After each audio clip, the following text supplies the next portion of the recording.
ஏய் என்ன இதுல சாப்பிட்டுட்டு இருக்கீங்க? அப்படிங்களா? ஆமாம், தட்டுலாம் சாப்பிட்டோம்னா என்னதான் நீ கழுவ சொல்லுவ. இதே சாப்பிட்டு அப்படியே கொண்டு போய் வச்சிடலாம்னா ஒரே வேலையை முடிஞ்சு போச்சு. இதே செஞ்சேன். ஐயோ நானாவது கழுவிக்கிறேன், வச்சுட்டு வேற எதையா சாப்பிடுங்க. கேவலமா இருக்கு நீங்க பண்றது. ஏ கழுவிங்க, கழுவுற எனக்கெல்லாம் தெரியும். கீழே முடிச்சா எனக்கெல்லாம் தெரியும். கஷ்டம் எவ்வளோ பாத்திரம் கிடக்குது இன்னும் கழுவுறதுங்க. யாராவது வந்துட போறாங்க, வேற தட்டுல வச்சு சாப்பிடுங்க.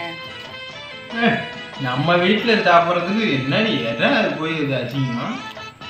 இதெல்லாம் என்ன இருக்குது? இப்போ இன்னும் சாட்சியில் தானே சாப்பிட்றேன், இன்னும் திருவிழெல்லாம் சாப்பிடல.